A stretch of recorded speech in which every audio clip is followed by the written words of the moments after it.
Okay, Duvid here. We are live with another round of the Crazy House World Championships. It's narrowing down to there being one final victor of the elimination bracket, which is likely to be Jasugi.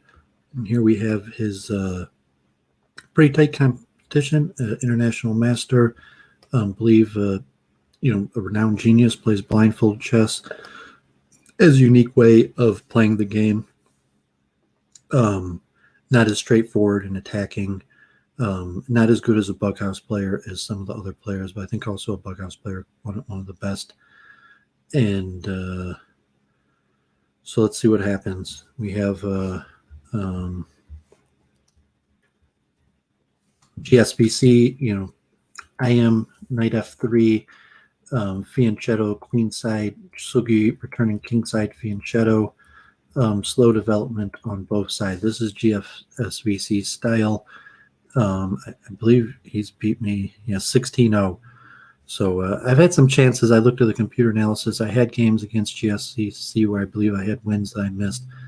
But this is his style. Queenside fianchetto, slow play, limit the contact between the forces, and try to get some structural position advantage to work with. And sometimes against a weaker player, like an intermediate player, it might turn into a few exchanges at once that immediately get placed in a way that might even be checkmate, or material advantage that's going to lead to checkmate. Maybe against someone like me, be something that will lead to a structural advantage that will lead to material that will lead to checkmate. And so maybe Jasugi gained a tiny bit of space out of that. See how useful that pawn on G4 is. If GSVC can't develop any counterplay, and Jasugi could somehow nab a pawn.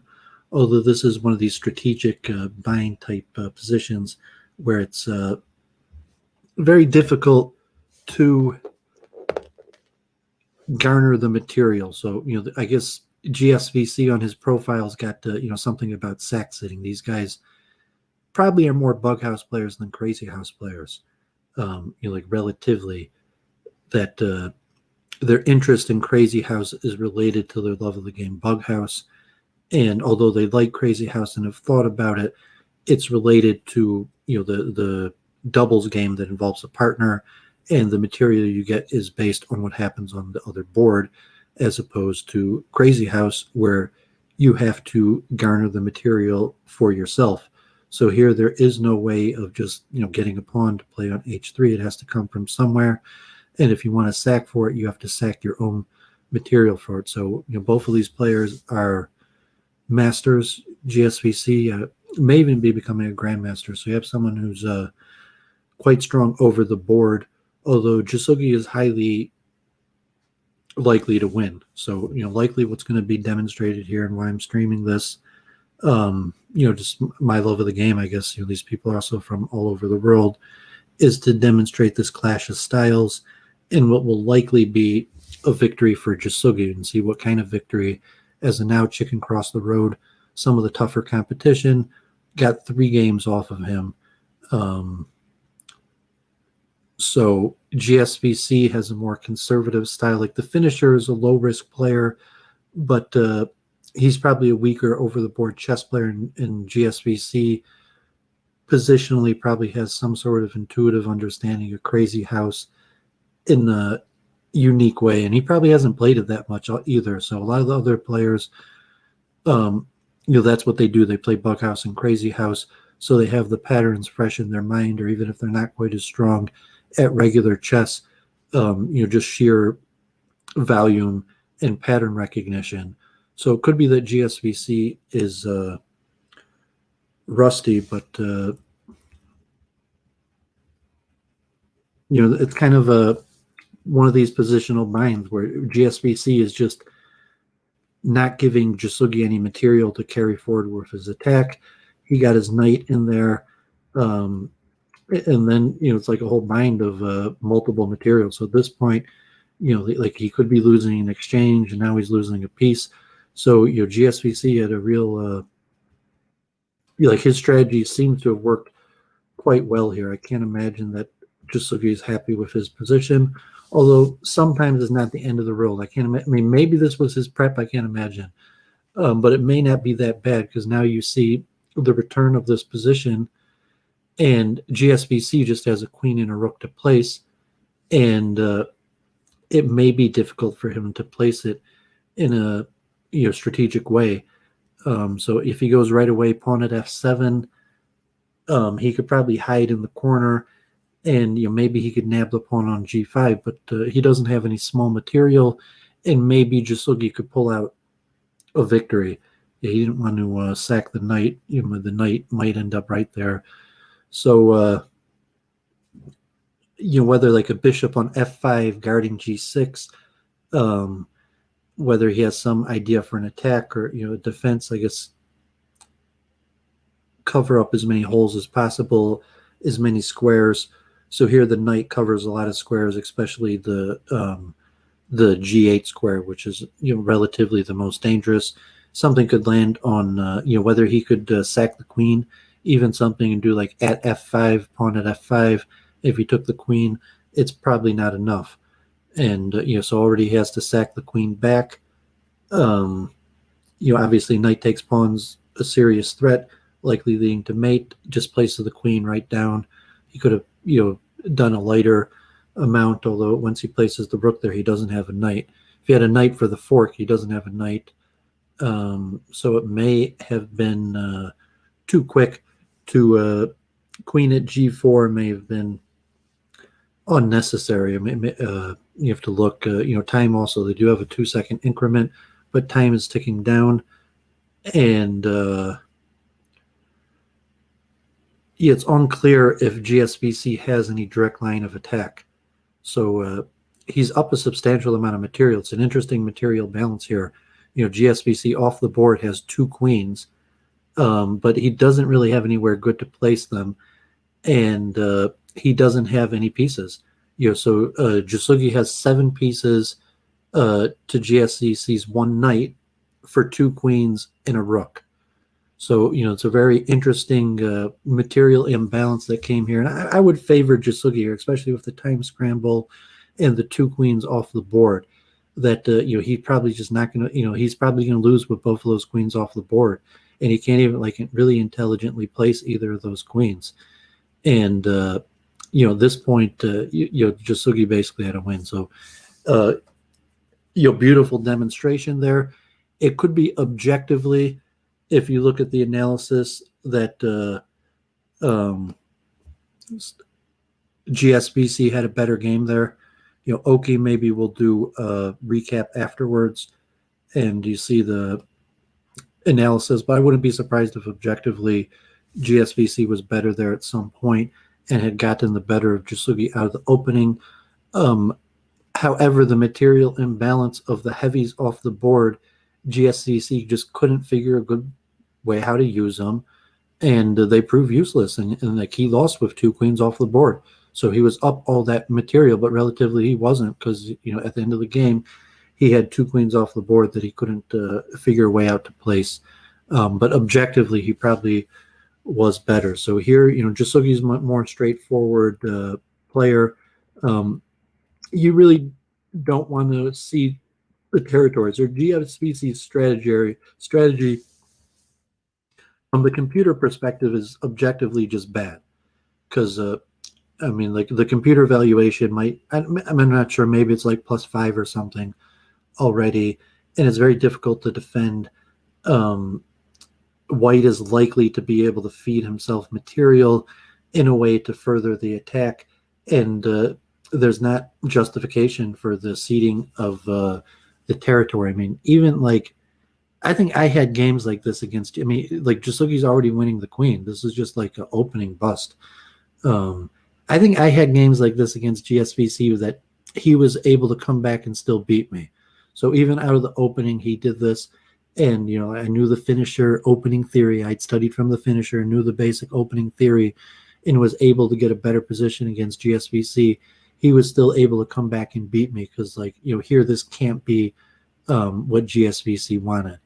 But like, okay, Jasugi plays bishop d5. I probably take the queen with check right away, of course. But maybe this is better in saying so GSVC maybe would have been able to come back from this position and still beat me. But this is probably just a. He already resigned, so yeah, he just goes straight ahead and resigns that. So I think GSVC probably is out of practice, like he hadn't played a lot, and maybe like Penguin, where Penguin didn't perform that well. He was just out of practice, and like Yasser Serouan calls him the specialist, the variant specialist, just destroy the out of practice stronger player.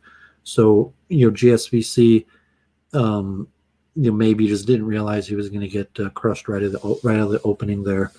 So if I get anyone watching it, 5 people. Oh, I even got $5 super chat. I appreciate that. Yeah, Adam's channel got canceled. I mean, it was obviously coming. People knew that it was coming. I still speak with him. I'm willing to talk with him on the dark web, but yeah, it's unlikely that's going to continue on YouTube. So appreciate the $5 donation. So Jasugi, common opening, sack the knight for the pawn and get a solid structure around the king castle. So GSVC, no,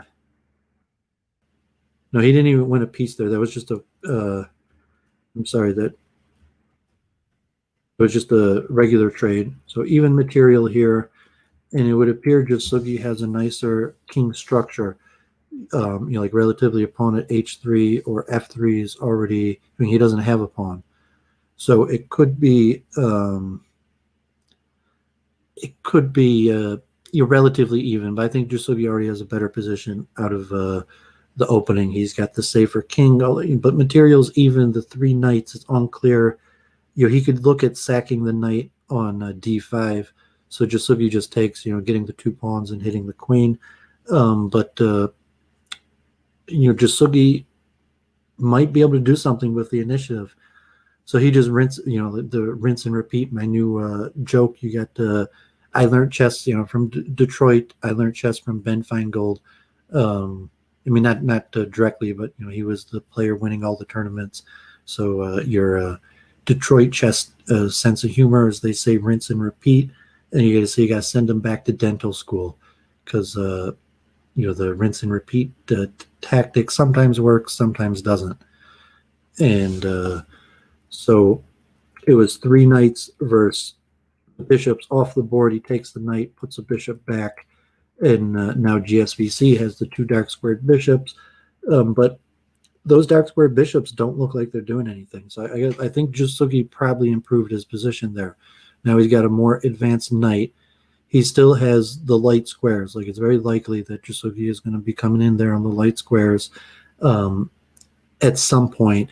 And like, what's he threatening to like take d6? D6 is well defended. GSVC, is he really going to go for e4? If he doesn't go from e4, what does he have? So I don't think he could get away with e4. I mean, like, one thing, so he, like, now Jasugi just, materially has a better, those dark square bishops, he might be able to just work around and dance in those light squares. Although he still needs something, like, it's not Bughouse. There's no material coming. So he's got to find a way to feed himself material to open up those light squares. And within that, GSVC might have, chances. I mean, he could consider, there's a lot of options, but, it looks like Jasugi is slowly making progress. And, now he goes in for the sack on f2, and that looks pretty damaging. Like taking the queen, he just take the queen back and say, like, it's what I said at the beginning of the game. Jasugi got the, I call the hedgehog, so like, I call this the hedgehog structure. So Jasugi got a hedgehog, and it's funny, the Finnish players, the Poro defense, Poro's a reindeer, but I say for the knight, because I think Jasugi's a Finnish player. So try to throw in some Finnish terms. Poro means reindeer, but you got like a knight defense here.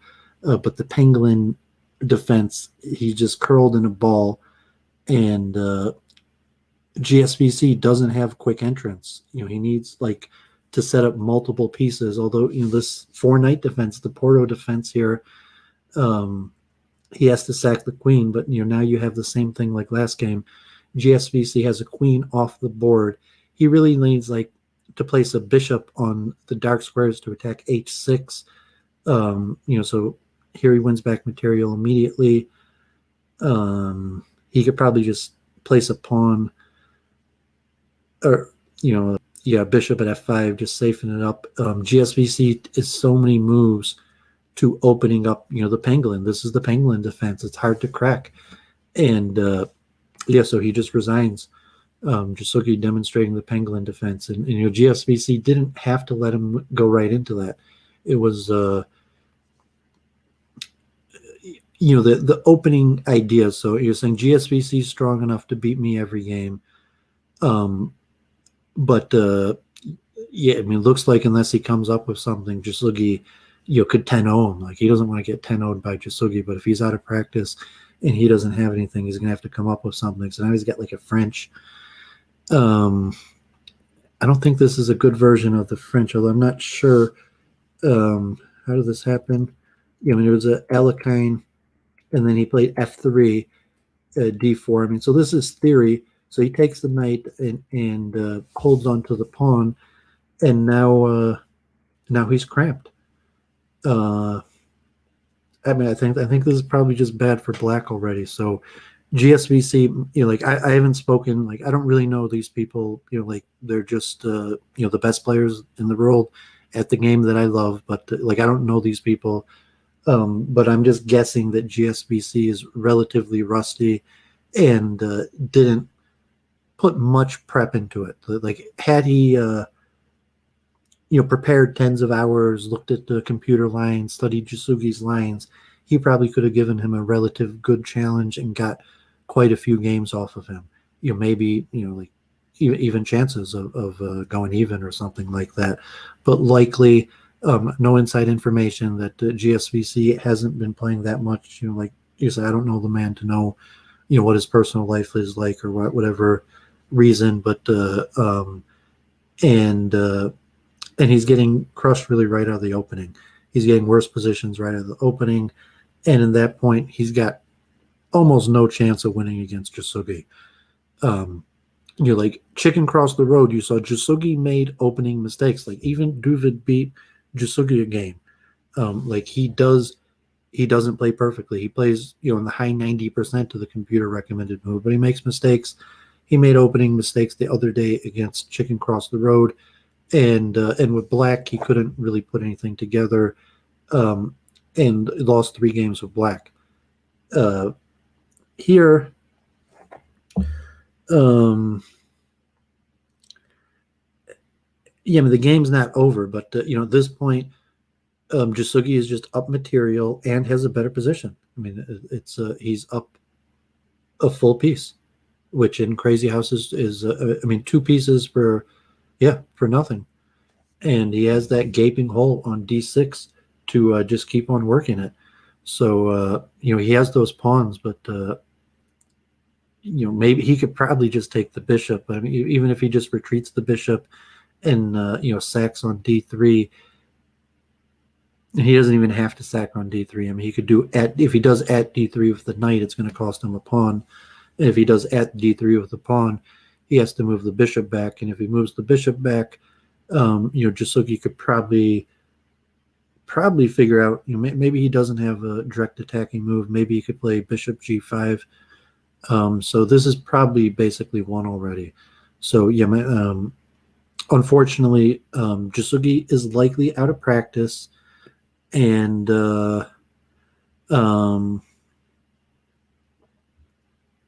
GSVC is out of practice, and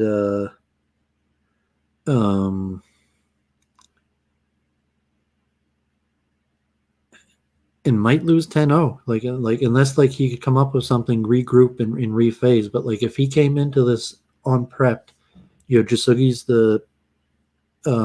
he may not even be playing that much relatively, but Jasugi's playing, looking at the computer. He's keeping on top of his game. He's the expected winner. He's expecting to face Opperwiesen and try to win. So if GFCC did not prepare for this, Duvid is predicting 10-0 Jasugi. But GSVC is an extremely intelligent man, and you actually, besides being an exceptional chess player, demonstrate mental abilities in other fields. It's possible he'll be able to, come up with something and flip a game. And Jasugi, he's finished, but he's not low risk like the finisher. So Jasugi doesn't play as low risk as the finisher, so there's always chances. But he still has to win. So he's up a piece. He's got these 3 knights. So how does he regroup them? So you assume that the trades are going to benefit Jasugi, and somehow he could regroup his knights. Although he does have the French and the advanced pawn on c5. Those pawns could be stuck right in on d3. He might be able to castle safely. Maybe just bishop g2. But he goes not defensive, but you have to assume these trades are going to benefit Jasugi. He's got a lot of these squares covered multiple times: d3, f3, g2. So probing these light squares for weaknesses here. So his pieces are in dark squares. So if you want to obviously think to probe the light squares, but because the pieces are knights, the knights defend light squares. So the knights are on dark squares, but they're defending light squares. So it's another example of the Poro. You got the Poro defense. Jasugi last time demonstrated the pangolin, and now he's demonstrating a Poro defense. The power of the knights on the dark squares controlling light squares. And at some point, so he sacks a pawn, knight to e4. Obviously, if he took the knight, his queen's undefended on d6. So he could just put a pawn on c2. So as I said, Jasugi doesn't play computer perfect. It could be that was a mistake. Knight at e4 and just a simple, what if he does pawn at c2? What are you going to do about that? And if he takes it, maybe he does pawn at d3. And so with Jasugi, he's able to do knight takes bishop check. And, so he's not going to lose that knight. And he still has d3 largely covered. But, so he was able to crack a hole in the light squares and open up an opening on f3. And, even right there, now he's got the pawn on c3. Like you would have to say that GSVC has good chances as time scramble. You could do rook, rook and pick up the pawn. I saw the Opperwiesen. You're saying that, these rook dual purpose moves. So they hear that's powerful. That might be mating. Because if he went into the corner taking the rook, and then he would be able to win the queen and draw him out. That was likely mating. Jasugi here.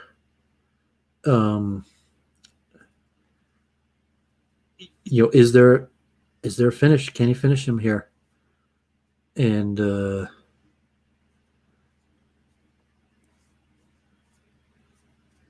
he has knight f4 is the only check. Knight f5 is the only check he has left, and he probably just sacked the rook here. The rook check. Yeah, so interesting. GSVC definitely has some chances here. What does he block with? He just blocks with a pawn. What happens if he just takes on a7? So he moves the bishop back. One thing that's a clearance move. It moved the bishop away to give space. But what about just pawn there and pawn on c7? Like, he's got to sack the queen. That's going to be mate. So GSVC, you're saying GSVC is an exceptionally strong chess player. And it was interesting because Jasugi was up the pieces. He had those knights, and he probably should have consolidated. Like I said, the finisher is very low risk. So Jasugi had the full piece advantage. He probably could have consolidated, and slow grinded a win, like Bugzilla style or something like that. But that's not Jasugi's style. And unfortunately, um,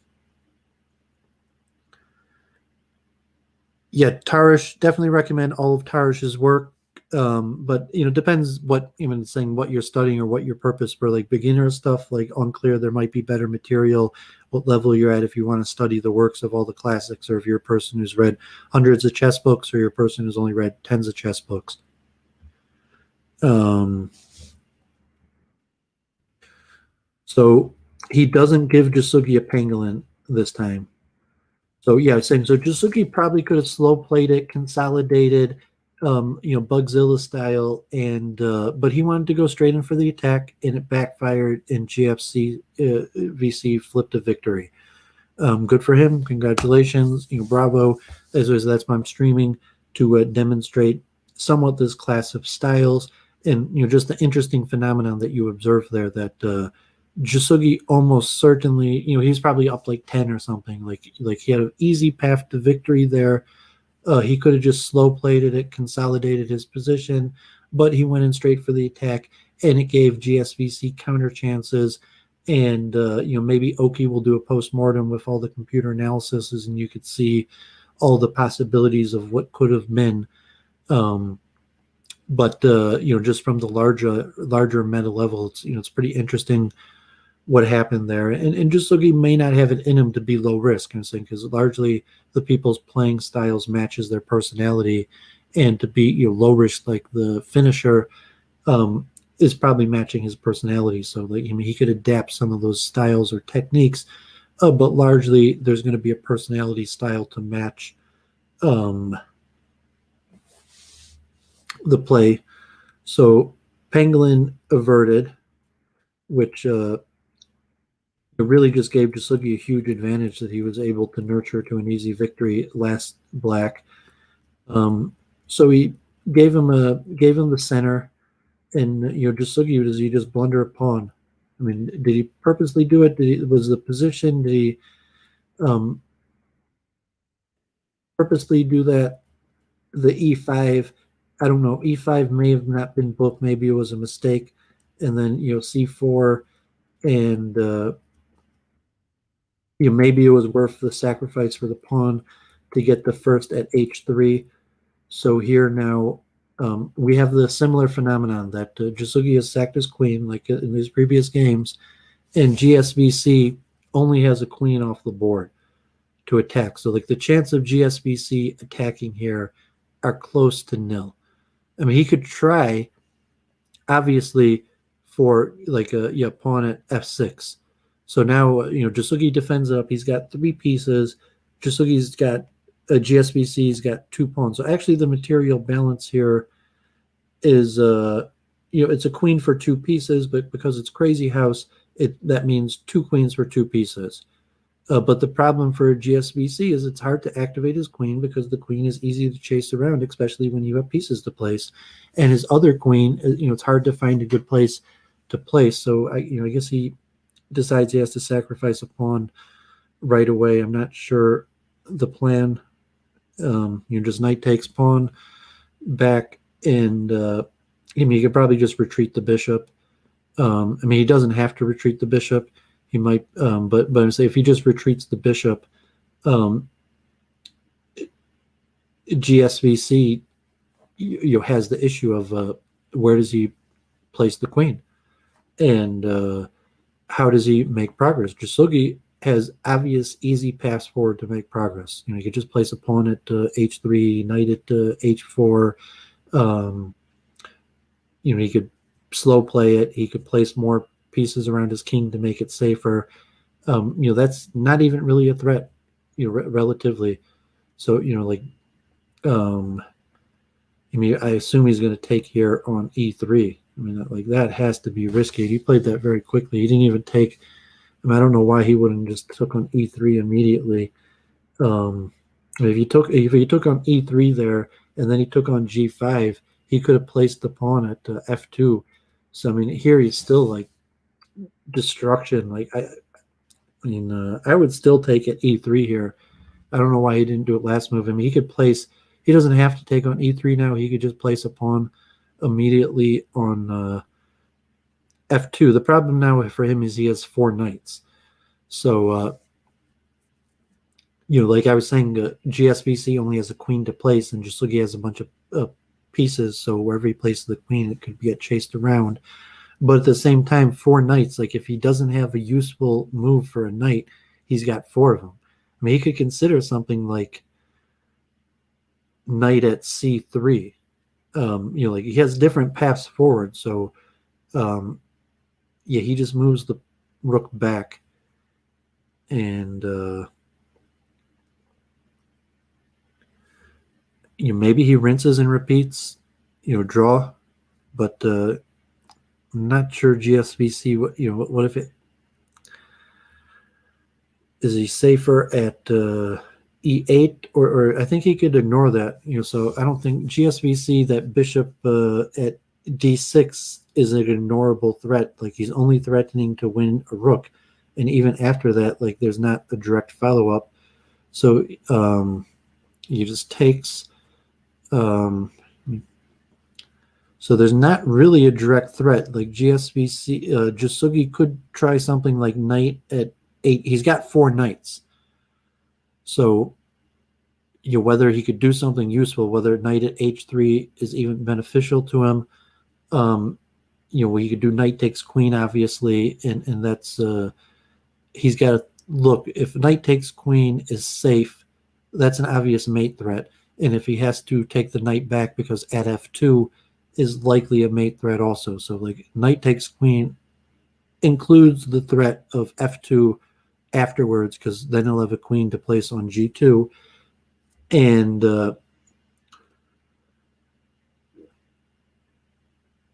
so whatever his calculation, he takes the bishop, probably some sort of safety issue that he was able to decipher there.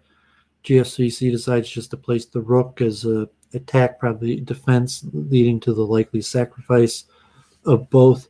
However, he could just take e3. Like I gotta think that like he just missed that taking e3 there looked really good. I mean, maybe he has to defend. Maybe he had to defend, but like all these times, like taking e3, maybe he had. I think he could just move king over. I'm not sure where his line of attack here is. GSVC is almost out of time. Like he could take e3. He doesn't have a threat in one. He could probably just do bishop takes rook. Because if he had and now at that's a good trick. Yes, that was a cute trick at the end. That's why Jasugi is the best in the world. And I mean, my Opera Wiesen is still the champion, but Oki will probably do a video going over why that was a strategic good move. And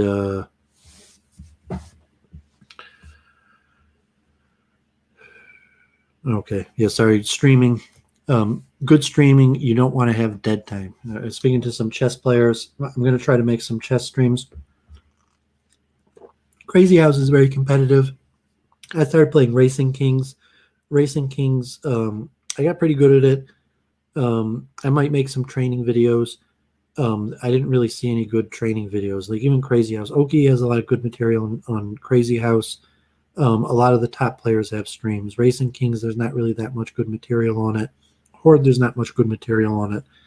But there's a little bit of a demand for Racing Kings, so I might do some Racing Kings videos. But so hopefully there'll be Oki will do a video and you'll see all the finalities if people are interested. But it's interesting just to add the rook at e8 in order to entice the pawn to win the queen directly and clear one off the back rank instead of some of the messes that if maybe you just went right away with pawn in and then at g1. So here we got 4-1. Jasugi straightforward, take the center, and GSVC, a French. So GSVC won that black game last time, which was really somewhat, Jasugi. I mean, from a absolute perspective of just sloppy play. Like there's no reason he should have lost that game. And instead of fully consolidating his position with his material advantage, he went into an attack, and it created weaknesses which backfire. Yeah, but he had GSVC really crushed out of the opening that game, and this game too looks like Jasugi just has him crushed out of the French right at the opening. Like this looks, he hasn't won any material. Material still balanced.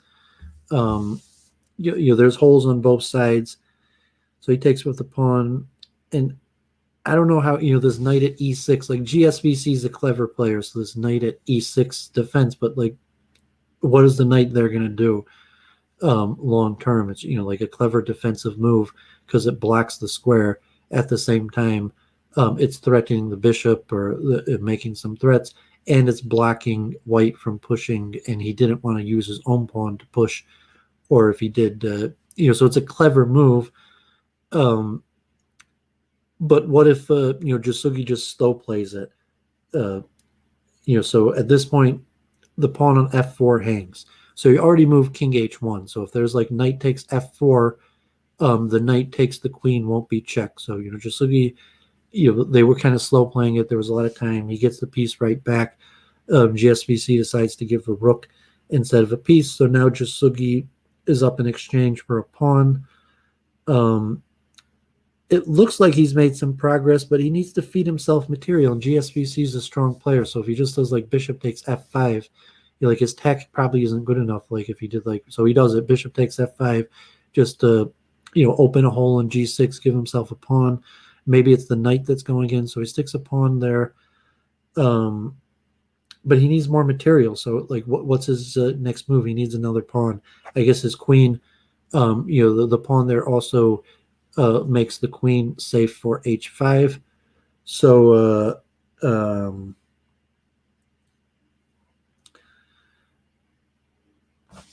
so what happens? So he takes the knight, and then so that allows him to win the pawn, but that opens up f6. He could immediately place a knight there with check, and then like a rook at g8. So this is pretty menacing. Like if he goes to the corner, rook at g8 is mate. He has to go. If at g7, that lets him place the rook, and then he goes to f7, or he goes to f7. Then he has bishop at g8, and this is probably winning. Yeah, and Jasugi, knew just the bishop at h5, get himself another piece, make a threat to use his own pieces. So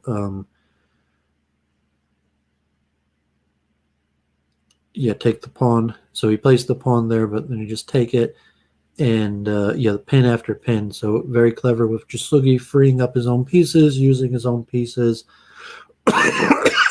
So you could sell, you see, at that point where you had sacked the bishop for the pawn, he was largely all in. Because his question, was he going to be able to feed his own material? So now it's 5-1, saying that GFCC did get that one game largely due to impatience.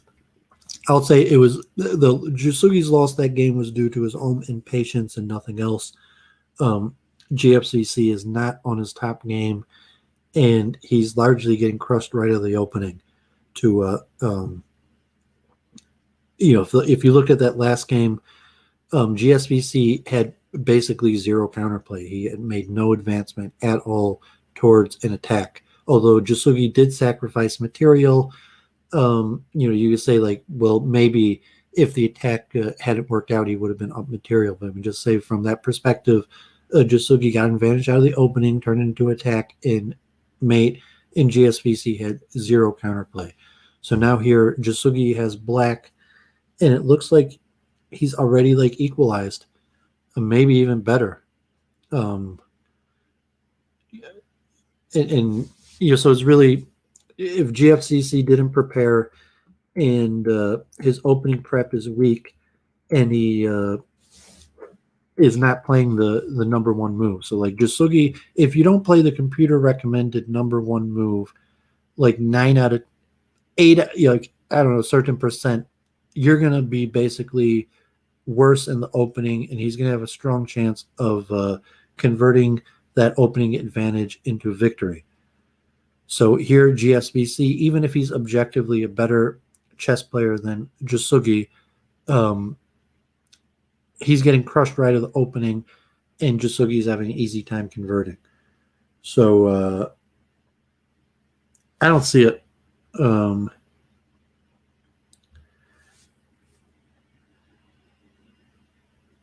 I mean, so this time you actually have GSVC that's sack material. He probably has to. Like, he's seeing his strategy. He needs an attack, and so here you had a series of exchanges. There'd been nothing. D5. Like Jasugi, that's the move to be played. He plays it. No, wimping around. That's the move. He played it. The most challenging move, and then the trades come off, and GSVC immediately places the pawn on H6. But that hangs his knight on C3. So you would have thought when he gave up the knight on C3 that he knew what he was going to do here. Maybe he's seeing ghost or having hesitations. Maybe he thought he had better than he has, and now looking at it, he realizes that he doesn't have as good of an attack as he thought. I would have to assume this is just better for black. And, so GSVC takes the pawn. That pawn could be dangerous. He doesn't want to lose another pawn. And, the more threats. And, Jasugi just place that extra material on the board, give him the rook. So now, he has 2 rooks for 4 pieces. So maybe he could catch him with a pawns off balance and come to some advantage. Maybe Jasugi sacks back this knight, and maybe he goes for some sort of attack here. Like, the knight doesn't really have anywhere good to move. Obviously it can't move up because the queen is covering G4 and H5, and E4 doesn't make that much sense of a sacrifice. So he just goes straight in, and so if he takes with the queen, then he has probably knight at H4, threatening to take the queen with check. I mean, probably not even knight at H4. He could probably use his own knight, and then that would make the bishop so he could bring the other knight in. So this is a powerful move. Yes, I mean, he takes that. I'm going to assume he's going to go knight H4 to free up his bishop.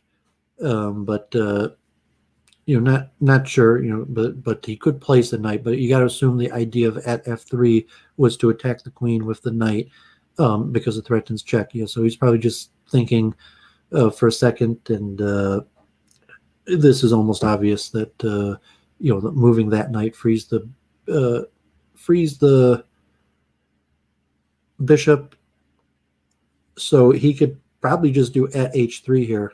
At H3 looks almost winning. Like if he takes the knight, then he could do pawn takes G2, and he's threatening mate with the knight.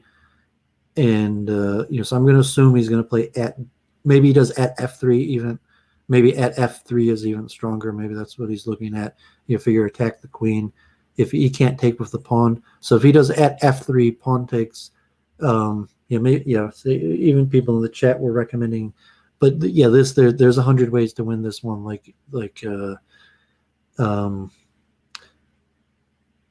Well, can he sack the queen though? So maybe he can't sacrifice the queen because knight takes queen, and then he doesn't have an immediate road to check. But maybe he does with knight at G3. So there might be a mate. He might be able to figure out a mate here if he sacks the queen. I mean, or he could. I mean, king to H7 looks pretty safe. Yeah, I think at F3 was a better move, honestly. So I gotta, at F3 honestly looked like a or H3, but you better trust these players than my thought. So yeah, I mean the queen is going with check. If you move it, take the bishop. So pawn, the knights are covering the check, so he could do actually at E8 is covered. So knight E8 is a check on the queen, but Jasugi probably has mate because he has the queen. He could probably do. I mean, knight h3 will be a smothered mate threat. So he does this way the rook. So I don't even think that stops. I mean, the smothered mate now knight h3 could take. So he probably has to take with the queen, although, can he figure something out here? Yeah, so he has to take because it's smothered. Then you have knight check, bishop there, and he blocks, then it's going to be smothered mate. So it is mate because he is the block and that's smothered. So very clever. Jasugi finds the win. 6-1. So, yeah, I guess I streamed this. I was hoping for better from GSVC, and honestly, he's a better player than this. So, like as I said, I don't have inside information, but I'm assuming that whatever is happening in his life, he is just a little bit too busy to spend a lot of time preparing for Crazy House because what's he going to get? Crazy House, you get like a few eccentrics like Duvid who might be interested to watch it, and maybe win a few $100s. So is he really going to spend hundreds of hours studying this to be able to beat Jasugi? And he's also a regular chess player that's competitive. Probably his real goal is to become a grandmaster. But for the fans' perspective, this is a little bit of a disappointment because I don't think GSVC put in proper preparation, and he's getting worse positions straight out of the opening, which is making it not a full demonstration of what I had hoped to be able to demonstrate in the Clash of Styles here. So Jasugi just piling up the queenside pressure, common strategy, pawn at a6 to weaken the b7 hold or knight there. So this, I guess GSVC, his fianchetto slow play strategy wasn't working, so he goes for a d pawn at a center counter because it's after knight f6, and at this point, not sure his other options. He decides to go in for d4, and the threat is to win material, but it's unclear. So that unclear of d4, how good of a move that was. So he just goes in, and what does he do here? Does he do knight takes knight or knight takes b7? Or does he just take the pawn first? Because if he does knight takes c6, or he could take the pawn first, so he takes with the bishop. I can assume he might be able to take. He probably can't get away with taking b2 because knight takes queen, and then if he takes a1, queen x e6 will be mate. So it's an interesting idea there at d3, because if he takes with a pawn, that opens it up to the knight at c2. But so what? What if he takes? So he does, the bishop sacrificed first, and now probably knight takes queen. He could probably do pawn, f7. I don't know if he's even going to try king at e8 there. He can even do like bishop at a6 and pick off the pawn. I'm not sure that GSVC actually has a threat here. So he doesn't. He just takes the queen, and he doesn't have a good check. He doesn't have a good entrance here. If he had a whole bunch of material, like he would have to do like queen at d8, and like he just doesn't have it. Queen at d8 takes pawn at c2. There's nowhere near enough material. This looks like 1-0. It was a clever move at d3. Just it wasn't enough. And so saying that I was mentioning in my stream, like I saw this guy Alex IM, and like I think I crushed him pretty easily. Then I saw him, like he's actually a very strong player.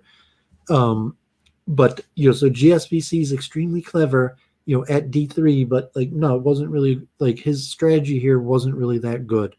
And even though like it's more clever than maybe I would have came up with, and now he's sitting there thinking all the time it's it's too late. If he had thought about it earlier, I'll let Oki do the post-mortem and go over all the computer lines. Like I'm not disappointed in GSVC, but because I don't know anything about the man. He's got his own challenges in life, and he doesn't owe me spending a lot of time to produce beautiful Crazy House games. But likely that if he had the time, he could have given Jasugi much more of a challenge on that. You could see his brilliance and somewhat a little bit of his style, but you didn't get to see it in its fullest. Probably because he's rusty. So, I mean, he could go in for like just queen at G2 or something. I don't know. I mean, I gotta assume Jasugi. I mean, he's got to make a threat. So if Jasugi doesn't have an immediate threat, he just resigns. So I didn't see anything there direct, but it's not a pleasant position to play. And even looking for a path forward for GSVC to attack, just sitting there waiting for Jasugi to figure out how to destroy him. Wanted to limit his own suffering and just resigns. Although there might have still been playing there, who knows? So now GSVC going for a pangolin. So GSVC, saying like, give me the pangolin. And, so as white, usually like the pangolin is a black strategy, but he's saying,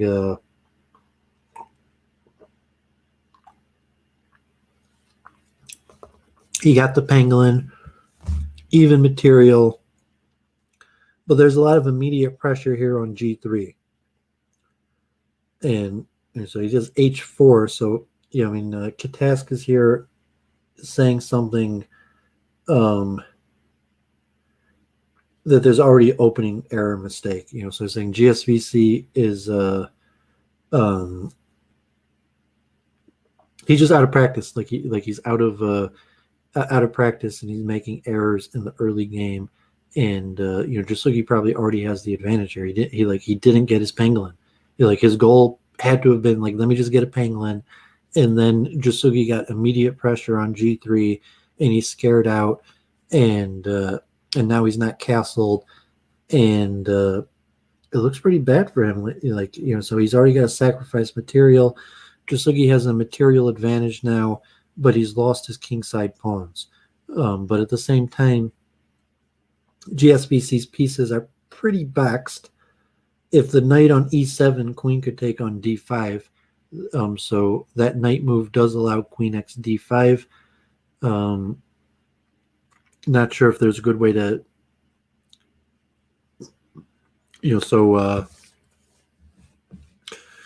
Jasugi's up a piece for a pawn, could be 2 pawns. It's unclear how GFC sees path forward. Like he's busted open the kingside pawns. He's sacrificed a piece, probably more defensively than to attack, but just because he had nowhere good to retreat the bishop, he just sacked it. And but now at this point, he has to consider, can he harness a permanent structural weakness on Jasugi's kingside, and that would control the flow of pieces. Note that D5 is still hanging. So I think GSVC has very good winning chances here. That knight, at some point, Jasugi had to have seen that it didn't go as good as he wanted. And, so he goes for the immediate E5 here. It's the most trying move. He figures he's equalized, so let's just open things up. And then he takes with the pawn, which, who knows, may have been not the best move. And here it sacrifices, and then, GSVC is really only thing to do. He could have played something in right there at E6, actually. If you notice, E6 was a hole right there, but he chooses to, do a move that will gain him a pawn and possibly open up to more material. And Jasugi kind of, his knight maneuvers there didn't really work out that well. But, so now at this point, materials even again. So materials back to even. Jasugi gave the piece back, and GSVC goes in for knight at H6, and obviously he's going to take the pawn, and I guess, E6. So you remember, he could have tried to crack open E6 originally. He went for B5, and now he's got a bishop there, and the pawn is being threatened to take on F6. It's, Jasugi's got to consider here, Does he go for counterplay and try to limit the material and, something like e5 or something like that, or pawn at e5, something to try to get counterplay, get something on f3 and g2, and assume that GSVC doesn't have enough material, or that GSVC's material is low enough that Jasugi will have the initiative handed back to him. So I had mentioned, the light squares, obviously. So now f3, he could place a knight there immediately, whether that's good or not. So he opened up f3. It cost him a pawn. If he takes back, then he takes back with the bishop, and f3 is now defended again, or does it open up g2? If he takes the pawn, and could he do some sort of horde strategy? I mean, the knight is covering g1, so he can move the rook up to h2. He doesn't have to move to g1. So Jasugi's time is ticking down. It does not look good for Jasugi. Looks like he just gave up another pawn, and then he goes to the defense. So this is like the lose-lose strategy, and so this is a good demonstration of GSVC's potential to beat Jasugi, where Jasugi had the potential to clean up his position and play defensively. He chooses to go into the attack, and he sacrifices another pawn, and then he sees his attack isn't going there, and then he goes back to the defense. And so, like, obviously, I do that constantly. That's why, like, I have a hard time breaking 2200. But you could see that GFCC drew a victory out of Jasugi, and even I could see that sitting on the sidelines. Like, Jasugi's considering, does he go in for the attack, or does he try to clean up and defend? And he went for attack, and then he was like, oh man, bad idea. And at that point, it was like too late. It cost him the game because he had already given up excess material that made it too late. So it's pretty demonstrative game. And let's see the last game. So I would, Jasugi's got white, and assume it's his to win. In all likelihood, Jasugi will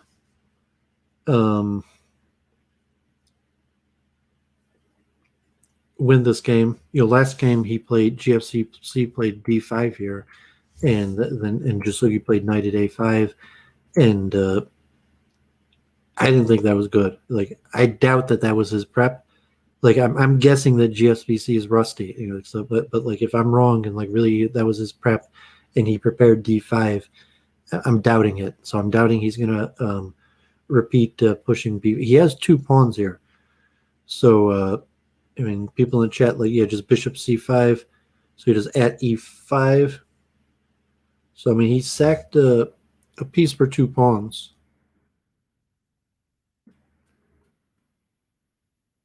Oh, he only. What happened here? So I wasn't paying attention. So, yeah, I think GSVC just like made a blunder opening mode. So sorry, it wasn't the same position, and now he's just down a piece for a pawn, and there's no way this is his prep. And so now Jasugi just gets the pawn back. I mean, he probably doesn't want to give up g2. I mean, Jasugi's a more high-risk player. I mean, more in line with the computer. So if the best strategy is to attack, so the finisher, like, would probably defend. There's no direct line of attack yet. So f3, figure. Interesting if a knight at d5, knight d4 is playable. Yeah, so he goes for knight d4, and I mean, he could play queen f2 because the bishop is covering c2. So the knight is not threatening to take c2. He can just play queen f2 here, but then maybe he takes on f3.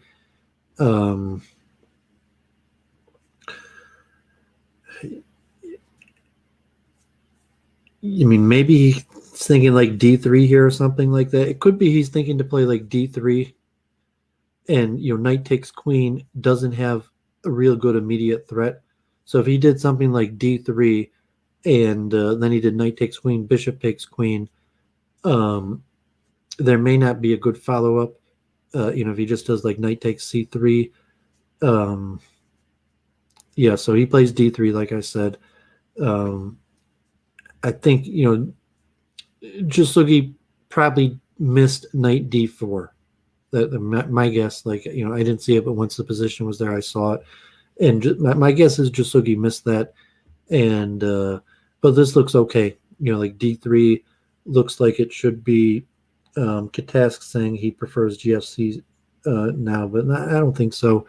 I don't see, I mean, maybe long term. I mean, he's still down material.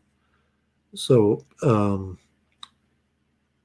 mean, he could place the queen down immediately. I mean, there's no threat there on that move. So he could do like pawn at e2. I'm not sure. Pawn at, maybe he has something like knight at d3, knight at d6, bishop check. I'm not sure. Maybe none of this. Maybe there's nothing.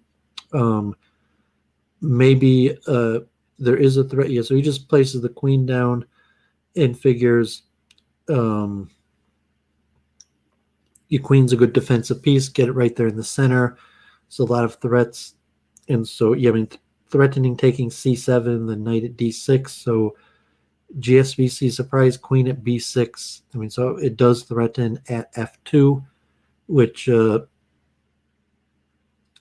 be dangerous. So that is a threat at f2. I'm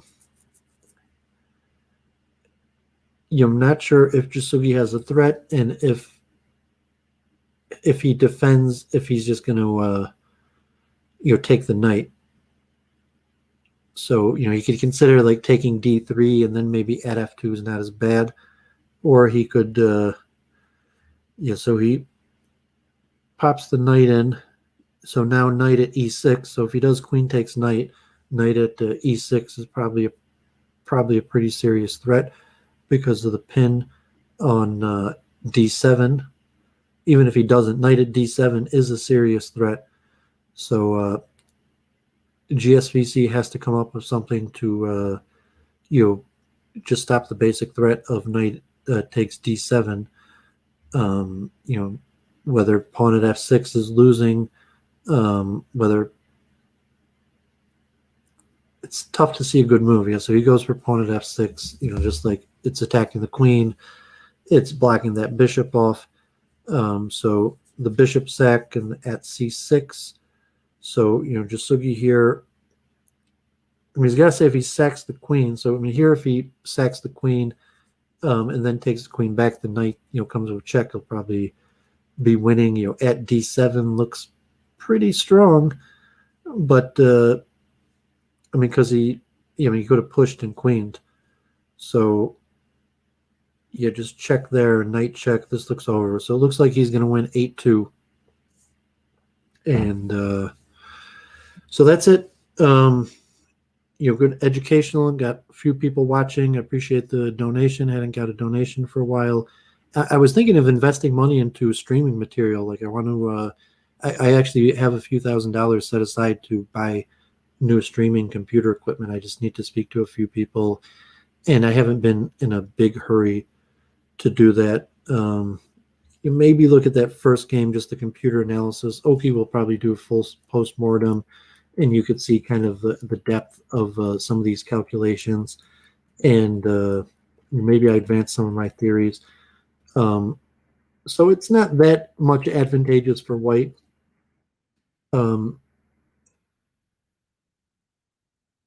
But at some point, at g5 is not that good here. So technically, from the computer perspective, like you see at g5, going back to d2 was better. That was probably book. Like he might have seen this position. So I mean, GSVC was probably out of book, and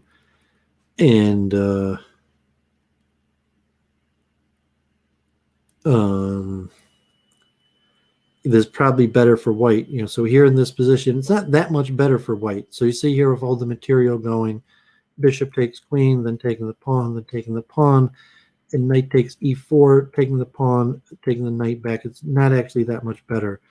And then The bishop move, it was from the better moves. Um, so these guys are both playing near computer recommended moves every time. And that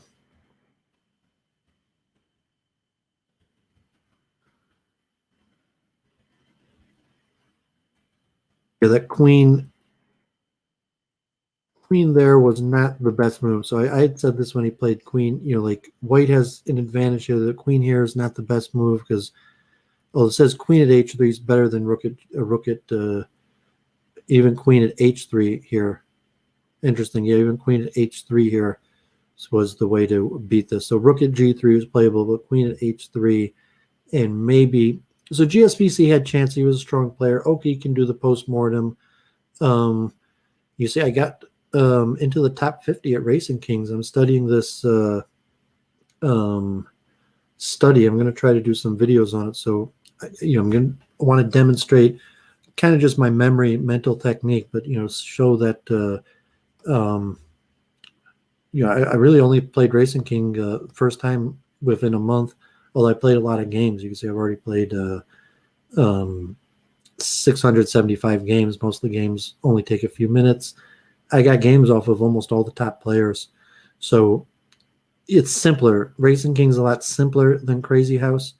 I got a game off Jasugi. He berserked me. Like I never got a game off Chicken Cross the Road or GSVC. I only got one game off the finisher. Racing Kings is simpler in that sense. But yeah, it's interesting. I'm playing for Israel. So that's also been fun. So I guess I'll sign off now. Any Crazy House players that conclude this, props to the top players. I'm going to try to do a few more of my streams, finishing the overview of scientific research on psychology and chess. So I have a lot of papers, like a lot of these at the end are this mind page, these papers from Deep Mind and AI, but there's a lot of stuff about mental imagery and neuropsychology, MRI scans while people are playing chess, and studies on intelligence and personalities. So I want to do some of these more streams, and I'm going to also, hopefully, I'm going to actually start breaking ground and writing my multiple truth hypothesis book, and so I'm looking forward to that. People tune in on this.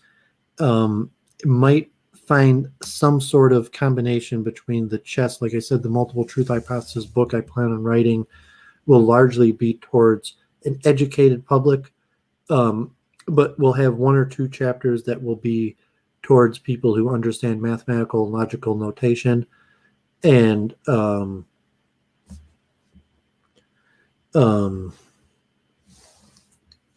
but yeah, hopefully you're going to start making progress on it, maybe even start writing like an introduction. But I want to finish these videos. I still have more videos also on the physics and the multiverse and the hypergraphic, the hypergraphic universe, or sorry, my memory technique and these things are slipping me, but I'm going to tie it into the chess research. I'm going to show how chess is somewhat at the center of this, but the chess is somewhat also like mathematical notation. So unless you're a probably like competitive chess player, it may be hard to understand this. But I'm also going to produce some videos on Racing Kings where I'm going to try to demonstrate in a variant, maybe Horde also, maybe Crazy House. There's a lot of good material and kind of like these thought levels of understanding. And so chess, there's lots of good material like Jeremy Silman's Amateur's Mind, and there's studies like I've been reading. But to try to do an equivalent for some of the variants and say, what is it, the patterns and techniques that people have to master to get at different rating levels? What's the difference between, Duvid, who's top 150 player, top Oki, who's a top 250 player, and, GSVC, top 10 player, Jasugi, top player, versus, like a 2,000 player, 1,800 player, 1,600 player, 1,400 player. What are these basic patterns? What are the progression that a person goes through as they recognize these patterns? Because usually I just teach regular chess that mostly basic patterns. Most of what I do is like just the basics. When I coach chess, I spend the majority of my time teaching people how to move the pieces, mating with a king and queen, two bishops, and you maybe just talking through people, opening moves or strategies to get a feel for the game. And as people get better, there's a lot of coaches. So there's not that many people who like volunteer and just teach people how to play chess as an activity. There's a lot of competitive coaches. Most of them charge also. So obviously, most of the people I coach are people that can't afford to pay a coach, and you would come to me. Who else would come to Duvid to be their chess coach? But someone who couldn't afford a coach. But some people do, and I like doing it. And I'm going to keep on advancing this research. So props to the player. And today I didn't cover, like I said, the multiple truth hypothesis is not really going to be a book on spirituality. So I said there's the kids version of chess, which is just what you see with your eyes, the patterns on the board, the geometry, and then there's the meta, the man's version of chess, which is chess is a game of karma, chess is a game of will, and what happens on the chessboard is representative of what's manifest in the material realm.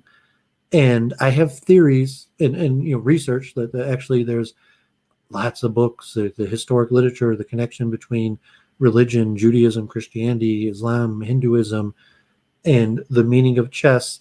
But that's more metaphysical, like things like mind reading, psychotelekinesis, or even karma. Like coach fight, when we coach, little kids come, what do you see at the chessboard? You see black and white pieces, maybe you see the cross. People see different things, but it's a representational game, and most people when they play chess like to think of some sort of representational forces. So I said in the studies, maybe it's just a geometric force. This guy Apperwiesen, who's the current champion, had these, I don't call strange videos, unusual. He himself called it unusual.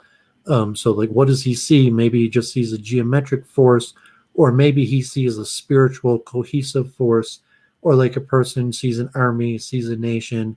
And like historically, nationality is one of the most things that chess represents. And, the pieces black and white, east and west, good and bad. The original creators of chess, probably, the pieces represented spiritual forces, battle between good and evil.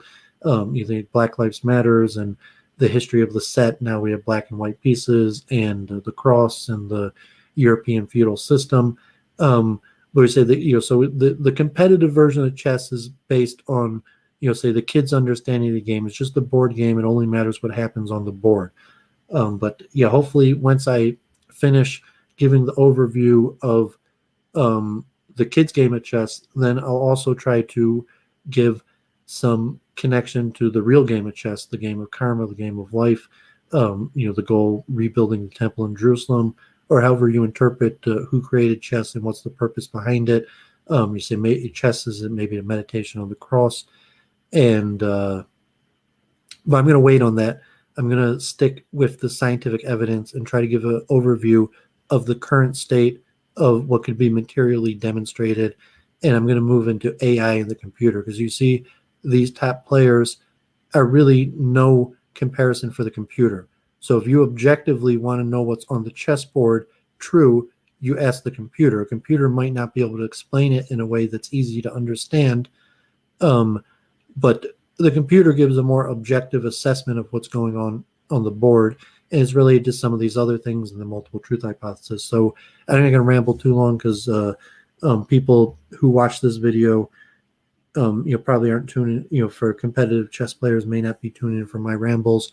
So take care, blessings, and good things. I'm not going to comment on the elections. I was on Charles Moskowitz earlier today, Luke Ford earlier this week. So I'm not too much on the political commentary, give some spiritual analysis. So, week in review Sunday, probably be more back to science and spirituality. So take care.